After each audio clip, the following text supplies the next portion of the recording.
नमस्कार विद्यार्थियों। आज हमारा विषय रहेगा मिथक और मुक्तिबोध ये फैंटेसी।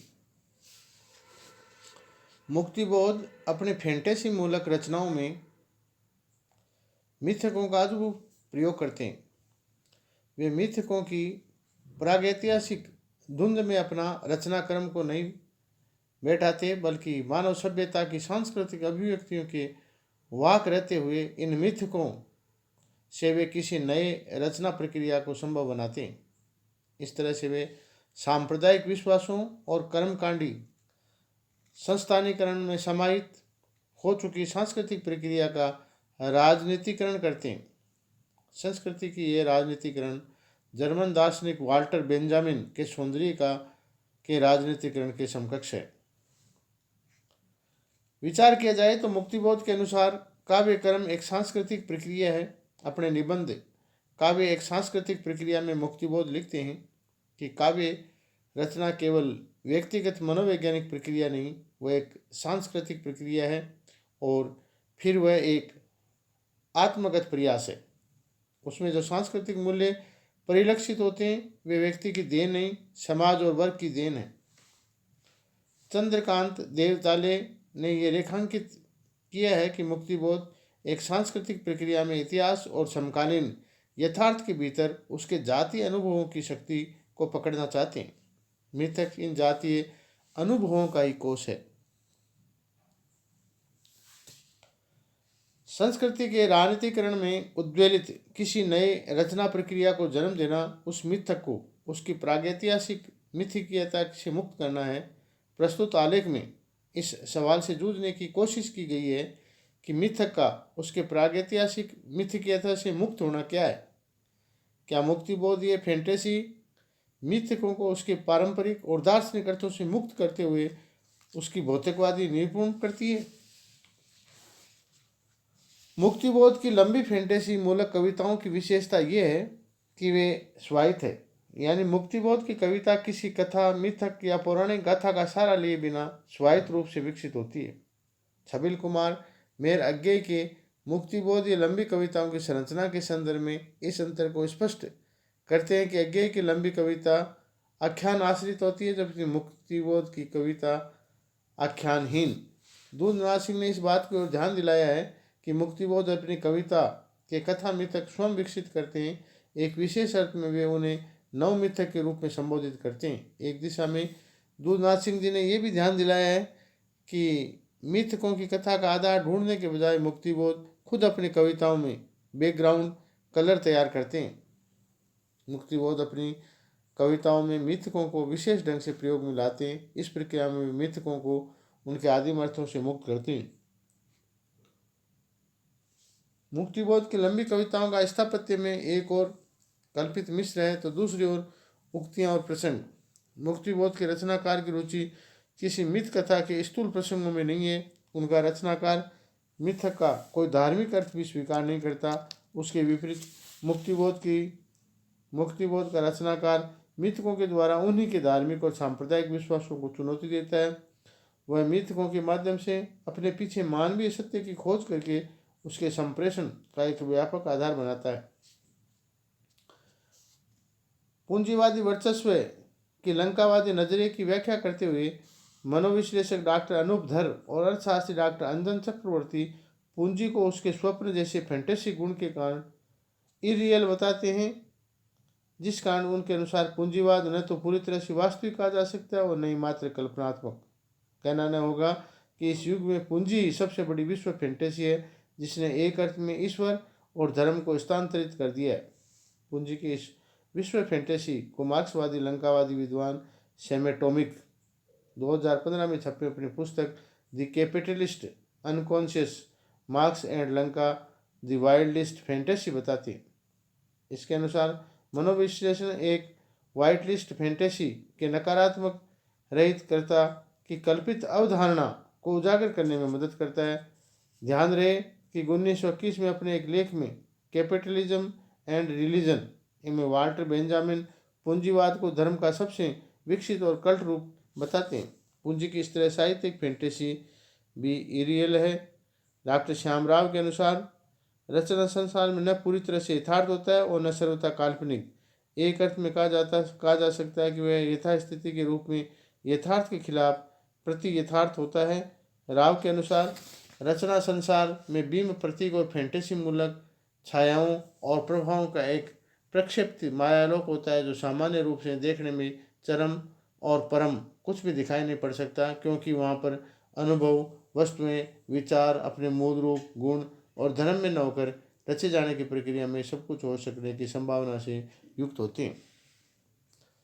पूंजी की भूता फैंटेसी के उलट साहित्यिक फैंटेसी वास्तविक का अवतरण है। यहाँ वास्तविक एक झलक भर है जो साहित्यिक फैंटेसी के प्रतीकात्मक आर्डर के अस्त व्यस्त कर पाती है। मनोविश्लेषक जेक लंका का ये मानना है कि प्रतीकात्मक ये क्षेत्र है जिसमें हम भाषा को एक माध्यम मानते हैं, और वास्तविक वह है जो भाषा की सीमा के सदैव बाहर है। इस प्रकार वास्तविक भाषा और प्रतीकात्मक की सीमा से परे, जिसकी अभिव्यक्ति ही नहीं बल्कि कल्पना भी असंभव है, वास्तविक इस झलक के कारण ही साहित्यिक फैंटेसी की भाषा अनगढ़ प्रतीत होती है। फैंटेसी की भाषा का अनगढ़ होना दरअसल भाषा के प्रतीकात्मक ऑर्डर की वास्तविकता का चिन्ह है। फैंटेसी भाषा के प्रतीकात्मक ऑर्डर में असंभव संभावना के रूप में वास्तविकता का उत्खनन करती है। वास्तविक उत्खनन की इस प्रक्रिया में साहित्यिक फैंटेसी प्राग ऐतिहासिक मिथकों, लोक कथाओं और रहस्य लोकों में चली जाती है। मुक्तिबोध में ये सजग बटलाव लगातार चलता रहता है, जिस ओर संकेत करते हुए चंद्रकांत देवताले लिखते हैं कि जिस भौगोलिक परिवेश में मुक्तिबोध रात बिरात घूमते रहते हैं, ये उनकी कविता का अपरिहार्य हिस्सा है। भूत प्रेत, ब्रह्म राक्षस, जादू टोना आदि वातावरण लोक विश्वासों का उन्होंने बावड़ी, खंडर, मैदान, टीले, पहाड़, घाटी, दर्रे से जोड़ते हुए अपने भीतर जिज्ञासु बच्चे की कार्यकलापों को निर्बाध रूप से घटित होने देते हैं।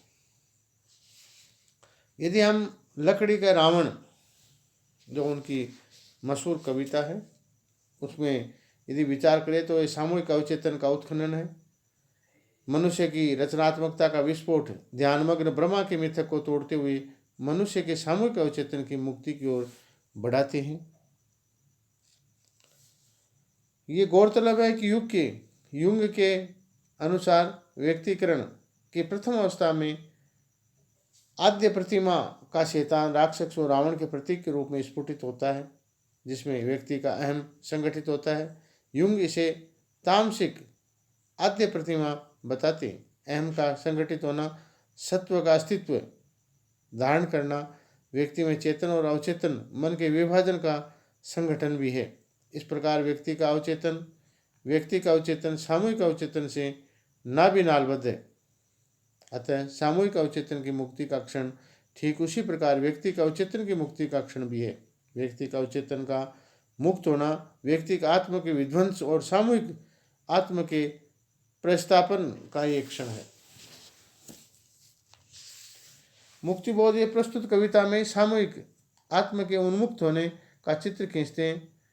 एम श्यामराव के अनुसार भी लकड़ी के रावण में जनचेतना की सामूहिक सक्रियता का संकेत है।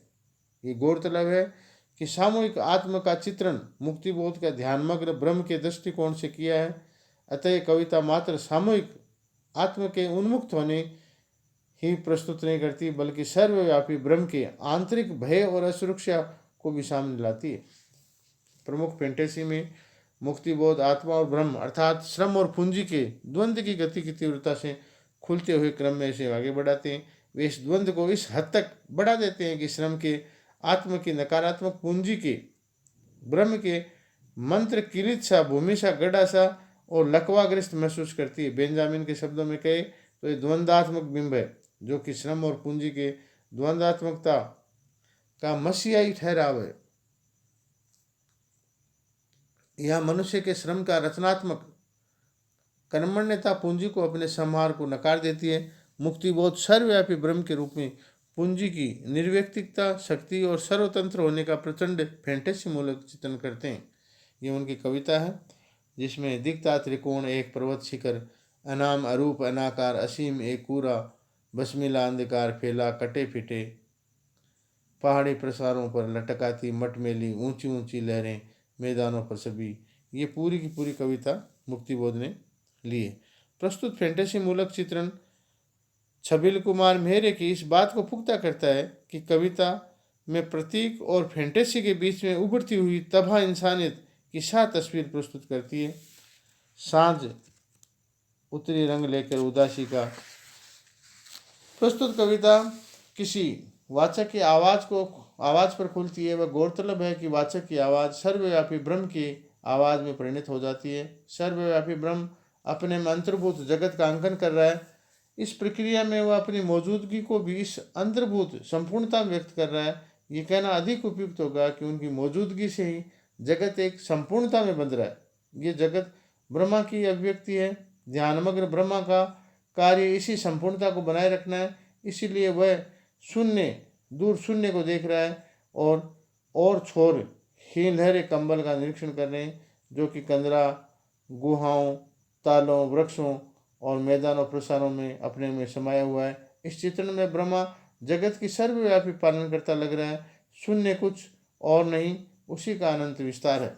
अशोक चक्रधर के लिए शून्य भी करता ही है। इस प्रकार कविता में उसके दो करता है, एक ब्रह्म अर्थात कविता में मैं और दूसरा शून्य।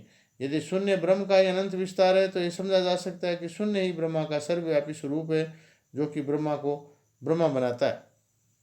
सवाल ये है कि ये ब्रह्म वर्चस्ववादी छद्म सार्वभौमिकता है या शून्य की आत्मा अभिव्यक्ति के रूप में मिथ्य की सार्वभौमिकता, एकात्मकता। ये दोनों ही उलट वास्तविक गति के रूप में सार्वभौमिक एकात्मकता को प्रस्तुत करते हैं।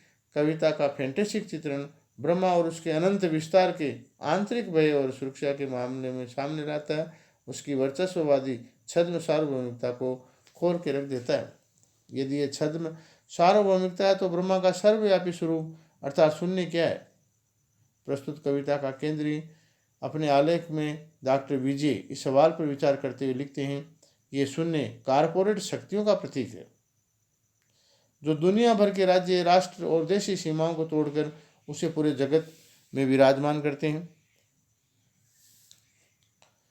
जो कि मनुष्य की हर गतिविधि को अपने में समाहित करना चाहते हैं। कहना न होगा कि आधुनिक हिंदी साहित्य में मुक्तिबोध की कविता पूंजीवादी समाज में पूंजी के रूप में ब्रह्मा और ब्रह्मा के रूप में पूंजी का आवश्यक संबंधों को उद्घाटित करती जान पड़ती है। इस प्रक्रिया में मुक्तिबोध ब्रह्म और उसके आनंद के ऐतिहासिक विश्लेषण के उद्यम में पूंजी और श्रम के अद्वैत की द्वंद्वात्मकता को स्पष्ट करते हैं। मुक्तिबोध पहचानते हैं कि पूंजीवादी समाज में पूंजी से बाहर कुछ भी नहीं है। हमारे श्रम की कर्मण्यता का हर कतरा पूंजी बनने के लिए अभिशप्त है। वे पहचानते हैं कि पूंजी हमारे सामाजिक यथार्थ और जीवन के कण कण में व्याप्त है और मृत श्रम का जितना हिस्सा दिखता है उतना ही जीवन श्रम को वो चूसती है।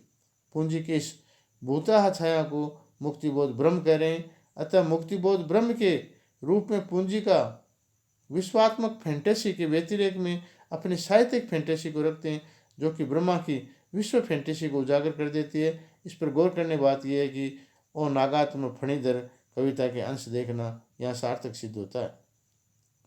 जगत के नाना रूपों और इस्तलाकृतियों को अपने में समा लेने की उनकी इच्छा दरअसल पूंजी की अंतर्विरोधी गतिमयता की परिचायक है। इस दृष्टि से देखने से ये फैंटेसी समकालीन समय के लिए अत्यंत ही प्रासंगिक उठी है।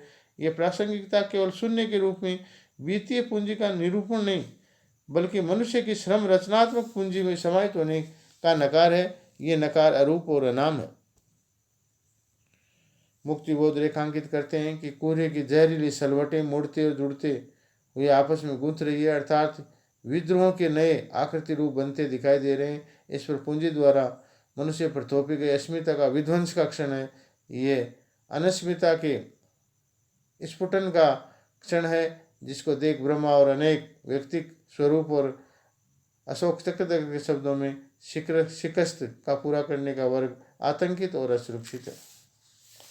अपने आतंक और असुरक्षा के इस घेरे में पूंजी व्यक्ति साकार रूप में शासक वर्ग के श्रम के इस विद्रोह को नकारते हैं।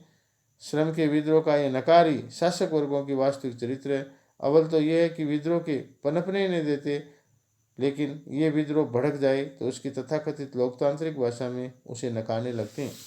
मनुष्य के एक दूसरे फासलों को कहीं दूर पार खोजना ही दरअसल पूंजी के भौतिक स्वरूप का कारण बनता है।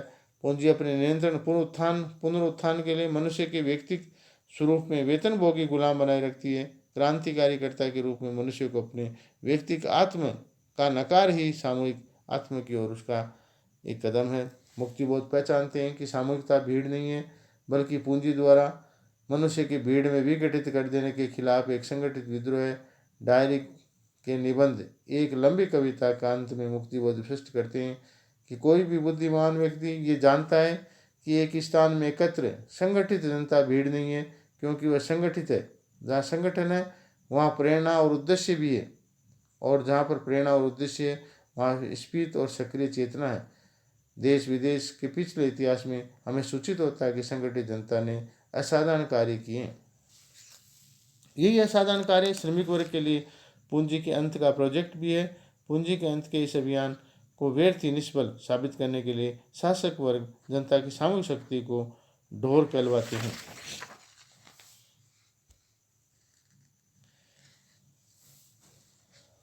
अंत में हम ये मान सकते हैं कि जहाँ पूंजी का विभत्स रूप उजागर होता है, जिस कारण मनुष्य की रचनात्मक पागल करार देती है, और पूंजी के एक गुप्त चर की भाषा में आत्मा की निगरानी और हत्या में शामिल है। पूंजी की सत्ता के सामंजस्य के कारण मनुष्य के मन में कई फांकी हो गई है, अर्थात मन चेतन और अवचेतन में विभाजित हो गया है।